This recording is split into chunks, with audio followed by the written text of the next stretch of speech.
आज है 5 अप्रैल और हम शुरू करते हैं आज के करंट अफेयर्स। पहला है Delhi skill and entrepreneurship university. उसके बाद आंध्र प्रदेश ने 13 नए डिस्ट्रिक्ट बनाए हैं, अब वहाँ पे 26 डिस्ट्रिक्ट हो गए हैं। उसके बाद ब्रॉडकास्ट सेवा पोर्टल, ये ईज़ ऑफ डूइंग बिजनेस के लिए ब्रॉडकास्टिंग सेक्टर में एक इनिशिएटिव है। उसके बाद विनय मोहन क्वात्रा, ये अगले फॉरेन सेक्रेटरी अपॉइंट हुए हैं इंडिया में। उसके बाद विक्टर ओरबान, ये हंगरी के प्राइम मिनिस्टर थे, री इलेक्ट हुए हैं वहाँ पे। उसके बाद इंडिया का जो मर्केंडाइज इंपोर्ट था फाइनेंशियल ईयर 2022 में, वो $610.2 बिलियन का रहा। ठीक है, ये 57.7% का इंक्रीज़ था उसके पिछले साल पर। ठीक है, उसके बाद जो सेंट्रल इलेक्ट्रिकल अथॉरिटी है इंडिया की, उसके हिसाब से इंडिया की जो कोल फायर्ड पावर प्लांट हैं वो 211 गीगावाट की कैपेसिटी के हैं। ठीक है, जो कि दुनिया की 10% कह सकते हैं, मतलब दुनिया की जो ग्लोबल कैपेसिटी है उसकी 10% है।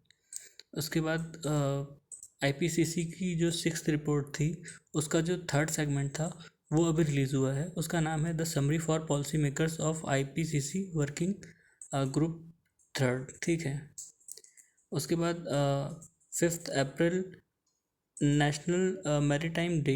ठीक है, ये आज था और इसकी थीम थी सस्टेनेबल शिपिंग बियॉन्ड कोविड-19। उसके बाद जो बायोलॉजिकल ई है, वैक्सीन बनाती है, हैदराबाद की कंपनी है।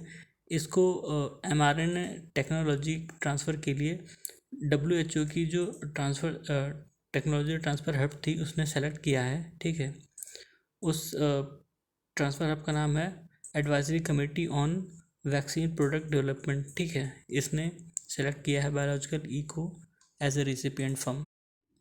उसके बाद है इंटरनेशनल एयर कनेक्टिविटी स्कीम, इसको मिनिस्ट्री ऑफ सिविल एविएशन ने लॉन्च किया है।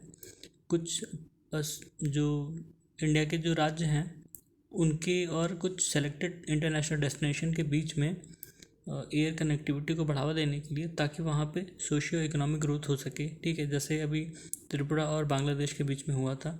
उसके बाद सेबी ने अनाउंस किया है कि वो आइडियाथॉन मैराथन करेगा सिक्योरिटीज़ बिजनेस में इनोवेशन को बढ़ावा देने के लिए। उसके बाद लद्दाख में एक कम्युनिटी म्यूज़ियम का इनॉग्रेशन हुआ है गया ससुमा गांव में। ठीक है, जो लेह डिस्ट्रिक्ट में पड़ता है। उसके बाद गंगौर फेस्टिवल, ये राजस्थान में मनाया जाता है और राजस्थान के अलावा मध्य प्रदेश, गुजरात और वेस्ट बंगाल के कुछ हिस्सों में मनाया जाता है। उसके बाद फ्लिपकार्ट ने एक फ्लिपकार्ट जो ग्रुप है उसने एक फ्लिपकार्ट फाउंडेशन बनाया है जो रूरल एरियाज़ हैं वहाँ पे डेवलपमेंट बढ़ाने के लिए और महिलाओं को मतलब ग्रोथ अपॉर्चुनिटी प्रोवाइड करने के लिए। ठीक है, उसके बाद यूनाइटेड नेशन की जो ह्यूमन राइट काउंसिल है उसने डॉक्टर इयान फ्राई को अपॉइंट किया है दुनिया का पहला इंडिपेंडेंट एक्सपर्ट मानवाधिकार और पर्यावरण परिवर्तन पर। ठीक है, तो ये था आज के हमारे करंट अफेयर्स। सुनने के लिए धन्यवाद।